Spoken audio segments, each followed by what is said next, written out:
Hello दोस्तों, मैं कपिल बसेर। हमारे यूट्यूब चैनल में आप सभी का स्वागत है। आज नया टॉपिक स्टार्ट करते हैं नंबर सिस्टम का। नंबर सिस्टम में बहुत ही बड़ा टॉपिक है, इसलिए आपको इसके कई भाग देखने को मिलेंगे। आज नंबर सिस्टम का पार्ट 1 आपके सामने ला रहा हूँ। पार्ट 1 में अपन सबसे पहले देखेंगे कि नंबर्स होते क्या हैं, प्राकृत संख्या किसे कहते हैं, इंटीजर नंबर किसे कहते हैं, सम संख्याएं क्या होती है, विषम संख्याएं क्या होती है, अभाज्य संख्याएं क्या होती है, इन सब के बारे में डिस्कस करेंगे। जैसे सबसे पहले आपके सामने है प्राकृत संख्या। वैसे इसका बहुत ज़्यादा यूज़ नहीं है, पर नंबर उसके बारे में आपको पता होना चाहिए, क्योंकि कभी क्वेश्चन टफ बनते हैं तो ऐसा लिख दिया जाता है जहाँ n एक प्राकृत संख्या है। और उसके बाद जैसे अभाज्य संख्या बताऊंगा तो अभाज्य संख्या के ऊपर तो क्वेश्चन आते ही रहते हैं ना, तो थोड़ा सा नंबर्स के बारे में जानना बहुत आवश्यक है।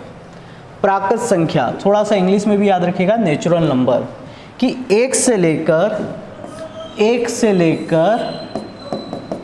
अनंत तक जितनी भी संख्याएं हैं वो सभी संख्या क्या है, प्राकृत संख्याएं। जैसे 1 2 3 4 5 6 7 8 9 10 से लेकर अनंत तक जितनी भी संख्या है वो सारी संख्या क्या है, प्राकृत संख्या है ना।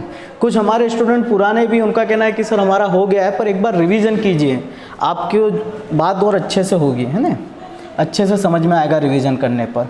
जैसे अभी देखा था प्राकृत संख्या, अब आ गई आपके सामने पूर्ण संख्या है ना, वोल नंबर। यदि प्राकृत संख्या में देखो 1 से लेकर अनंत तक जितनी भी संख्या है क्या है, प्राकृत संख्या है।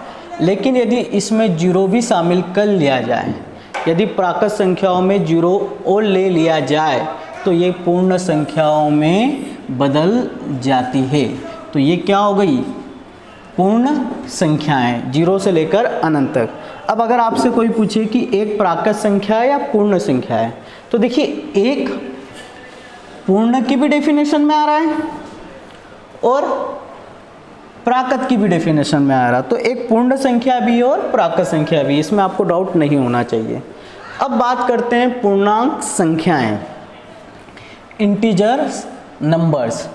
यदि इन संख्याओं में माइनस इन्फिनिटिव से लेकर प्लस इन्फिनिटिव, मतलब माइनस अनंत से लेकर प्लस अनंत तक जितनी भी संख्या है वो सारी संख्याएं काई में काउंट की जाती है, पूर्णांक संख्या है, मतलब इंटीजर नंबर। जैसे -7 -6 -5 -4 -3 -2 -1 0 1 2 3 4 5 से लेकर अनंत तक जितनी भी संख्या है वो सारी संख्या क्या है, इंटीजर नंबर्स।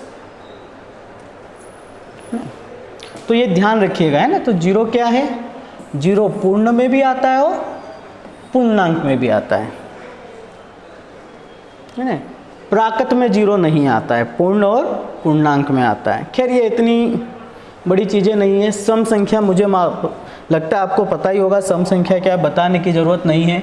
जिसमें 2 से भाग चले जाए वो सारी संख्या कैसी संख्याएं, सम संख्याएं। 2 4 6 8 9 10 11, सॉरी 11 नहीं आएगा, 2 4 6 8 10 12 14 16 18, ये सारी संख्या जिसमें 2 का भाग चले जाए अनंत तक, है ना, चलती रहेगी। जिसमें 2 का भाग गया दुनिया में वो सारी सम, और जिसमें 2 का भाग नहीं गया वो क्या होगा, विषम संख्या है। और नंबर्स ऐसी संख्या जो 2 से पूर्णतः विभाजित नहीं है, जिसमें 2 का भाग नहीं जाता, वो क्या कहलाती है, विषम संख्या है। जैसे 1 में 2 का भाग नहीं जाता है, 3 5 7 9 11 13, ये सारी संख्या कैसी संख्या है, विषम। थोड़ा सा लोगों को विषम और अभाज्य संख्याओं में डाउट होता है, आगे अपन क्लियर करते हैं, पर ये ध्यान रखिएगा ये एक एक छोड़कर रहती है। विषम संख्या 1 3 5 7 9 11 13 15 17 19 इस तरह आगे चलती जाएगी। अब जो मेन काम की चीज़ और सबसे IMP आपके समझने लायक है, अभाज्य संख्याएं। अभाज्य संख्याएं, अब देखिए इधर, अभाज्य संख्याएं है ना, को ऋण संख्या भी कहते हैं, अग्र संख्या भी कहते हैं, और प्राइम नंबर। मैं तो कहता हूँ इंग्लिश में वर्डिंग याद रखिएगा, क्या कहते हैं, प्राइम नंबर्स, क्योंकि इंग्लिश में हमेशा प्राइम नंबर पूछा गया है। हिंदी का तो भगवानी माली के एक बार एक एग्ज़ाम आई थी, अपने ये डाक विभाग की एक एग्ज़ाम आई थी पोस्टमैन की, तो उसमें उसने SCF को कुछ ऐसा पूछ लिया कि आम कारक भाजक बताइए। तो इस तरह हिंदी समझ में आना मुश्किल है। अब ये पता नहीं क्या बैठ के ट्रांसलेट किया था, ऐसा नेट पे भी सर्च करोगे तो आपको कुछ नहीं मिलेगा। एक्यूरेट तो मुझे भी नहीं पता, आम कारक भाजक या इससे मिलता जुलता ही कुछ था, आम कारक भाजक या ऐसा ही कुछ था। तो इंग्लिश में थोड़ी सी वर्डिंग याद रखोगे, ज़्यादा फायदे में रहोगे। अब यहाँ देखिएगा, एक के अतिरिक्त वे सभी संख्याएं जो सिर्फ स्वयं से विभाजित हो। एक के अतिरिक्त वे सभी संख्याएं जो सिर्फ स्वयं से विभाजित हो, अर्थात जिनके गुणनखंड नहीं किया जा सके। गुणनखंड नहीं किया जा सके इसका मतलब ये भी कि किसी भी संख्या का भाग नहीं जा सके, वो सारी संख्याएं क्या कहलाती है? अभाज्य संख्याएं कहलाई जाती है। जैसे देखिए, सबसे पहली अभाज्य संख्या क्या है? 2। एक अभाज्य संख्या नहीं है। तो आप बोलोगे सर अच्छा अभाज्य नहीं है तो एक भाज्य है। नहीं, एक ना तो अभाज्य और एक ना ही भाज्य। एक को ना तो भाज्य में शामिल किया गया, एक को ना अभाज्य में। सबसे पहली जो अभाज्य संख्या है वो 2, उसके बाद 3, 5, 7, 11, 13, 17, 19, 29, ये सब क्या है? अभाज्य संख्या। देखिए 2, 3, फिर 4 नहीं लिया। क्यों नहीं लिया? क्योंकि 4 में 2 का भाग जाता है ना। एक और चीज़ याद रखिएगा कि 2 एकमात्र ऐसी सम संख्या है जो अभाज्य संख्या भी है। 2 एकमात्र ऐसी सम संख्या है जो अभाज्य संख्या भी। इसके बाद कोई सम संख्या ऐसी नहीं मिलेगी जो अभाज्य संख्या है।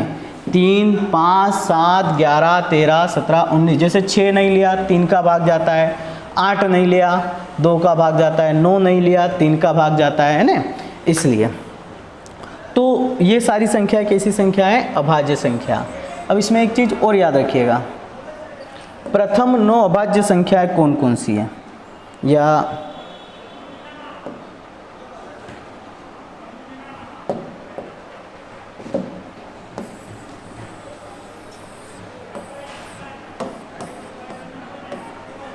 देखिए, 1 से लेकर 25 तक टोटल कितनी अभाज्य संख्याएं होती है? 9। कौन कौन सी? 2, 3, 5, 7, 11, 13, 17, 19, 23। 1 से लेकर 25 तक 9 अभाज्य संख्या होती है। एक बार एक क्वेश्चन आया था, प्रथम 9 अभाज्य संख्याओं का योग क्या है? प्रथम 9 अभाज्य संख्याओं का योग गिनते हैं। 2 और 3 5, 5 और 5 10, 10 और 7 17, 17 और 11 28, 28 और 13 41, 41 और 17 58, 58 और 19 77, 77 और 23 कितना हुआ? 100। तो याद रखिएगा, प्रथम 9 अभाज्य संख्याओं का योग आपसे कोई पूछ ले तो क्या हो सकता है? 100। एक बार क्वेश्चन आया था प्रथम 10 अभाज्य संख्याओं का योग, तो मैं तो कहता हूँ 9 तक का याद रखिए, कितना होता है? 100। अब 23 के बाद अगली अभाज्य कौन सी होगी? 24 होगी क्या? नहीं होगी, 2 का जाएगा। 25 में 5 का जाएगा, 26 नहीं होगी। 27 में 3 का जाएगा, 28 नहीं होगी। कौन सी होगी? 29। तो 100 में कुछ नहीं करना है, क्या करना है? 29 जोड़ दो, तो प्रथम 10 अभाज्य संख्याओं का योग कितना हो जाएगा? 29। तो थोड़ा सा ध्यान रखिएगा। उसके अलावा थोड़ा सा अभाज्य संख्या और देखते हैं, है ना। ये हो गया 1 से 25। अगर आपसे पूछ ले कि 1 से 50 तक अभाज्य संख्याएं कितनी होती है? क्वेश्चन एक बार आया था कि 1 से लेकर 50 तक अभाज्य संख्याएं टोटल कितनी होती है। तो देखिए ये 23 तक तो कितनी होती है? 9। अब देखते हैं 23 के बाद 29, 31, 31 के बाद अभाज्य संख्या 33 नहीं, 3 का भाग जाता है। 35 5 का जाता है। 37, 37 के बाद 39 3 का भाग चले जाता है। 41, 41 के बाद 43, 43 के बाद 45 5 का भाग जा रहा है। उसके बाद कौन सी? 47, 47 के बाद 49 में 9 7 का भाग चले जाता है। तो अब कोई नहीं, देखिए गिने कितनी हुई? 9 ऊपर हुई, 10 11 12 13 14 15, कितनी हो गई? 15। तो थोड़ी ये याद रखिएगा कि 1 से 50 तक कितनी अभाज्य संख्या है? 15। अब एक बार 1 से 75 में देखते हैं कितनी अभाज्य संख्या है। इसी तरह तो 50 तक तो मैंने देख ली, कितनी हुई? 15। अब देखते हैं 47 के बाद 51, भाज्य या अभाज्य जल्दी से बताइए। 17 का भाग जाता है। 52, 53, 55 5 का भाग जाता है, 57 नहीं है, 59, 61, 63 में 7 का भाग चले जाएगा, 67, 69 नहीं है, 71 और 73। कितनी हो गई? 1 2 3 4 5 6। देखिए पहले 9 थी, फिर 6 जुड़ी, अब फिर 6 जुड़ गई, कितनी हो गई? 21। और फाइनली अपन देखते हैं कि 1 से लेकर 100 तक अभाज्य संख्याएं कितनी हैं। तो 75 के बाद देखते हैं, 75 के बाद 77 नहीं है, 79 है, 81 है क्या? 9 का वर्ग, 83, 83, उसके बाद 85 नहीं है, 87 3 का भाग जाता है। कल मैं अगले पार्ट में आपको भाजकता के नियम भी बताऊंगा। जैसे 87 मैंने फट देकर बोल दिया कि 3 का भाग जाता है, कैसे? क्योंकि 3 का नियम कहता है कि अंकों का योग यदि 3 से डिविजिबल है तो संख्या 3 से विभाजित होगी। तो ये कल अगले पार्ट में आपको भाज्य के नियम क्या है वो बताऊंगा। अगला देखते हैं 83 के बाद, 85 नहीं, 87 नहीं है, 89, 91 नहीं है, 93 में 3 का भाग जाता है, 95 नहीं है, 97 है ना।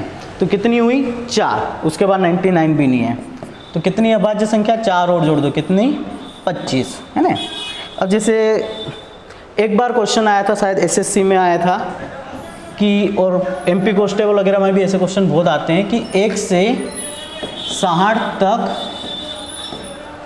उसने पूछा था, हिंदी वालों की बात कर रहा हूँ, कि रूढ़ संख्याएं कितनी हैं।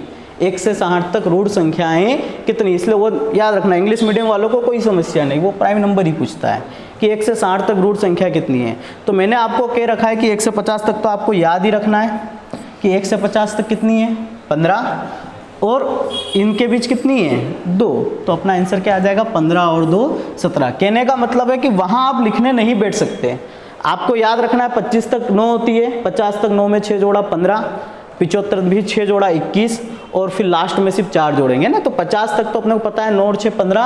अब 1 से 60 के बीच थोड़ा सा आपको निकालना पड़ेगा, 2 होती है, तो 15 और 2 जोड़ दीजिएगा, कितना आ जाएगा? 17। तो ये होती है अभाज्य संख्याएं। भाज्य संख्या है, सीधी सी बात है, जो अभाज्य नहीं है वो भाज्य है। ऐसी संख्या जो स्वयं के अतिरिक्त किसी दूसरी संख्या से भी विभाजित होती है, जिसमें 1 को शामिल नहीं किया गया, क्योंकि 1 से सभी संख्या विभाजित। देखिए 1 न तो भाज्य है और न ही अभाज्य, 1 को न तो भाज्य में शामिल किया गया, नहीं अभाज्य। सबसे पहली भाज्य संख्या क्या होती है? 4, उसके बाद 6, 8, 9, क्योंकि 3 तो अभाज्य है, 2 अभाज्य है, 5 अभाज्य है ना। इन सब में किसी न किसी का भाग जा रहा है, जैसे 4, 6, 8 में तो 2 का ही जा रहा है, 9 में 3 का जा रहा है, 10 में 5 का जा रहा है। तो इस तरह से ध्यान रखिएगा आप। अब परिमेय संख्या, ये थोड़ा सा बेहद आईएमपी पार्ट है। परिमेय संख्या, रेशनल नंबर, ध्यान से सुनिएगा। ऐसी संख्याएं जो भिन्न के रूप में लिखी हुई हो अथवा जिन्हें भिन्न के रूप में लिख सके, अर्थात जिनका रूप q बटे q के रूप में हो, जहाँ p और q का मान पूर्णांक, अभी पढ़ा था पूर्णांक संख्या क्या होती है ना, में से लिया गया हो, लेकिन q का मान 0 नहीं होना चाहिए। देखिए p बटा q के रूप में लिखा हो और बटे में क्या नहीं होना चाहिए? 0 नहीं होना चाहिए। 1 2 3 या माइनस वाले भी चलेंगे, लेकिन 0 नहीं होना चाहिए। तो जिन्हें भिन्न के, देखो अब मेरी डेफिनेशन सिंपल वे में सुनिए, जिन्हें भिन्न के रूप में लिख सके, जिन्हें भिन्न के रूप में लिख सके वो कैसी संख्या होगी? परिमेय संख्या। जैसे एक आपके सामने लिखा हुआ है 3/5, कैसी संख्या है? परिमेय संख्या। 0.5 कैसी संख्या है? परिमेय, क्योंकि पॉइंट हटेगा, बटे में 10 लगेगा, इसको क्या लिख सकते हैं? 1/2 है ना। रूट 36 कैसी संख्या है? परिमेय। 36 का वर्गमूल हो जाएगा 6, और इसको लिख सकते हैं 6/1। लेकिन याद रखिएगा रूट 35 कैसी संख्या है? अपरिमेय संख्या है। अब ये थोड़ा सा डाउट है, जब रूट 36 परिमेय है तो रूट 35 अपरिमेय क्यों है? इसका जवाब आपको अपरिमेय की डेफिनेशन में बहुत अच्छे से मिलेगा। हाँ, मैंने यहाँ पर 1 और 0 भी लिया है। देखिए 1 परिमेय है क्योंकि इसको 1/1 लिख सकते हैं। 0 भी परिमेय संख्या है क्योंकि इसको 0/5 लिख सकते हैं, बराबर में क्या होगा? 0 ही होगा, है ना। तो ये 0 और 0 परिमेय संख्या याद रखिएगा, कई बार पूछ लिया जाता है। अब ये 0.6 के ऊपर बार, इस बार का मतलब क्या है कि ये 6 की पुनरावृत्ति हो रही है, अनंत बार तक चले जा रहा है, इसलिए ये कैसी संख्या है, परिमेय संख्या। इसी तरह 0.17 के ऊपर बार का मतलब क्या है कि ये 17 बार बार बार बार क्या होगा, रिपीट होगा, है ना। तो ये ध्यान रखना है कैसी संख्या है, परिमेय संख्या। अभी थोड़ा सा ये सम क्लियर नहीं हो रहा होगा ये परिमेय क्यों है। देखिए 0.6 के ऊपर बार है ना, जो अगर थोड़ा आपने थोड़ा दशमलव पढ़ा होगा तो आपको पता होगा इसको क्या लिख सकते हैं, बार हटा के 6/9 लिख सकते हैं। तो इन्हें कहीं ना कहीं भिन्न के रूप में, अच्छा दशमलव नहीं आएगा ना, फिर कहीं ना कहीं इन्हें भिन्न के रूप में लिख सकते हैं 6/9। और फिर भी डाउट है कि ये √35, 0.6 और ये 37 परिमेय कैसे है, तो इसके लिए अपने को अपरिमेय की डेफिनेशन पढ़ेंगे, ज़्यादा क्लियर होगा। देखिए अब अपन देखते हैं अपरिमेय संख्या क्या होती है। अपरिमेय संख्या है ना, ऐसी संख्या जिनमें दशमलव के बाद पुनरावृत्ति नहीं होती है, ऐसी संख्या जिनमें दशमलव के बाद कोई पुनरावृत्ति नहीं होती है, वो क्या कहलाती है, अपरिमेय। पुनरावृत्ति नहीं होती का मतलब रिपीट नहीं होते, जैसे पिछला क्वेश्चन रिपीट हो रहा था 0.17 17 17 ऐसे रिपीट हो रहा था, यहाँ रिपीट नहीं होता है। दूसरी बात यहाँ पर आप ध्यान से देखिएगा, लिखा हुआ है वर्गमूल, घनमूल या कोई भी मूल ना निकले। वर्गमूल, घनमूल या कोई भी मूल ना निकले क्या कहलाता है, अपरिमेय संख्या कहलाती है ना। वे सभी संख्या जिन्हें भिन्न के रूप में नहीं लिखी जा सकती हो, क्या कहलाता है, अपरिमेय। मतलब 3 चीज़ें यहाँ नोट करने लायक है। पहली, दशमलव के बाद पुनरावृत्ति नहीं होती है। दूसरा, वर्गमूल, घनमूल या कोई भी मूल नहीं निकलता। और तीसरा कि भिन्न के रूप में नहीं लिख सकते हैं ना, वो सब क्या कहलाता है, अपरिमेय संख्या। जैसे अभी देखिए अपन ने देखा था कि √36 कैसी थी, √36 थी परिमेय, लेकिन मैंने आपको बोला था √35 कैसा है, अपरिमेय। कारण क्योंकि इसका कोई भी वर्गमूल नहीं निकल रहा। दूसरा, यहाँ ये 6 बार बार पुनरावृत्ति हो रही थी, 17 पुनरावृत्ति हो रही थी तो क्या थी, परिमेय। लेकिन यहाँ बार बार पुनरावृत्ति नहीं हो रही, 15 26 28 पुनरावृत्ति नहीं हो रही, इसलिए क्या है, अपरिमेय। दूसरा, ई कैसी संख्या है, ई कैसी संख्या है, अपरिमेय संख्या है। पाई कैसी संख्या है, अपरिमेय। अब आप बोलोगे क्या बात करते हो सर, पाई तो परिमेय है क्योंकि इसे 22/7 लिख सकते हैं, लेकिन नहीं, ये एक्यूरेट वैल्यू नहीं है, ये कहीं ना कहीं अपरिमेय संख्या है पाई। इसे आप कहोगे भिन्न के रूप में लिख सकते हैं, लेकिन ये अप्रोक्स वैल्यू है जो अपने को कैलकुलेशन में मदद करती है। कैसे, मैं अभी बताऊँगा। इसी तरह √3 भी कैसा है, अपरिमेय। थोड़ा सा अपन कैलकुलेटर में चेक करते हैं इसको। ये देखो मैंने जैसे अपन सबसे पहले तो देखते हैं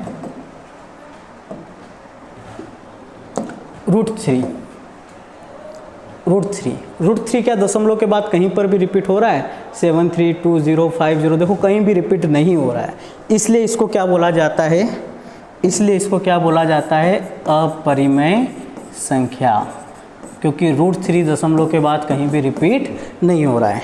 इसी तरह देखो पाई की वैल्यू देखते हैं अपन। पाई की वैल्यू देखो क्या है, 3.14, देखो कहीं भी रिपीट नहीं हो रही, 3.141592 कहीं भी रिपीट नहीं हो रही। देखो 92 था, फिर 97 आ गया, कहीं भी रिपीट नहीं होगी, इसलिए ये कैसी है, अपरिमेय संख्या। लेकिन देखो 22/7, जो आपको डाउट है कि नहीं इसका तो मान 22/7 होता है, और अगर आप 22 को 7 से डिवाइड करके देखोगे, देखते हैं अपन क्या होता है, 22/7, अगर आप 22/7 को डिवाइड करके देखोगे तो क्या आया, 14 28 57, देखो ये रिपीट हो गया, 14 28 57, 14 28 57, तो ये रिपीट हो गया। तो आपको ऐसा लग रहा है कि 22/7, अगर मैं बोलूँ 22/7 कैसा है, तो ये बिल्कुल परिमेय है, लेकिन पाई कैसा है, अपरिमेय, क्योंकि 22/7 पाई की वैल्यू होती ही नहीं है, ये अप्रोक्स लगभग मिलती जुलती वैल्यू है पाई से, इसलिए अपन 22/7 यूज़ करते हैं, जो कैलकुलेशन में अपने को मदद करता है। लेकिन पाई की अप्रोक्स वैल्यू यही नहीं है। पाई की अप्रोक्स वैल्यू क्या है, देखिए 14 28 57 नहीं है, 3 दशमलव। पाई की अप्रोक्स वैल्यू है 14 15 92, इस तरह चलती, जो लगभग 22/7 से मिलती है, इसलिए। तो अगर कोई भी पूछे आपसे कि पाई कैसा है, अपरिमेय है। लेकिन 22/7 अगर कोई दे दे कि सिर्फ 22/7 क्या है, तो 22/7 परिमेय है। चलो आगे बढ़ते हैं। तो ये सब हो गया। हाँ, जिसका कोई भी √3 का कोई वर्गमूल नहीं निकला, अगर √4 की बात बोलें तो ये √4 का वर्गमूल 2 होता है, इसे 2/1 लिख सकते हैं। लेकिन √3 का कोई भी मूल नहीं निकल रहा है, इसलिए ये क्या है, अपरिमेय। और √4 क्या था, परिमेय, ध्यान रखिएगा। आगे बढ़ते हैं। सअभाज्य संख्या, जब 2 या 2 से, देखो सअभाज्य संख्या क्या होती है, जब 2 या 2 से ऐसे खंड जिनका कोई भी खंड उभयनिष्ठ ना हो, या 2 या 2 से अधिक संख्याओं के ऐसे फैक्टर जिसमें कोई भी फैक्टर कॉमन ना हो, सभी संख्याएं एक साथ क्या कहलाती है, सभी संख्याएं एक साथ सअभाज्य संख्याएं कहलाती है ना। अर्थात उनका महत्तम समावर्तक 1 होता है। जैसे उदाहरण लेते हैं 3, 5, कैसा है, सअभाज्य, क्योंकि कुछ भी कॉमन नहीं। अब क्या कॉमन नहीं है आपको समझ में नहीं आ रहा होगा अभी। 4, 6 उदाहरण लेते हैं। क्या 4, 6 सअभाज्य है, नहीं है। कारण देखते हैं। 4 को क्या लिख सकते हैं, 2 दूनी 4, 6 को क्या लिख सकते हैं, 2 तिया 6। तो इसमें क्या कॉमन है, 2। इसमें क्या कॉमन है, 2। चूंकि 2 कॉमन है इसलिए ये सअभाज्य नहीं है। लेकिन 3 और 5 कैसी है, सअभाज्य, कुछ भी कॉमन नहीं है। 3, 7, 11 कैसी है, 3, 7, 11 कैसी है, सअभाज्य, क्योंकि कुछ भी कॉमन नहीं है। 5, 11 सअभाज्य। 6 और 9 कैसी है, बताइए, सअभाज्य नहीं है। क्यों नहीं है, क्योंकि 3 दूनी 6, 3 तिया 9, दोनों में क्या कॉमन है, 3 कॉमन है ना। तो थोड़ा सा ये आप ध्यान रखिएगा, जिसमें कुछ भी कॉमन ना हो, सभी फैक्टरों में कुछ भी कॉमन ना निकले, वो क्या कहलाती है, एक साथ सभी सअभाज्य संख्याएं कहलाती है। तो नंबर सिस्टम के पहले पार्ट में इतना ही। अगर आपको ये वीडियो पसंद आया है तो इस वीडियो को लाइक कीजिए, शेयर कीजिए, सब्सक्राइब कीजिए, कोशिश कीजिए ज़्यादा से ज़्यादा व्हाट्सएप ग्रुप में आप शेयर कर सकें, ताकि हमारे साथ और भी बच्चे जुड़ सकें। धन्यवाद।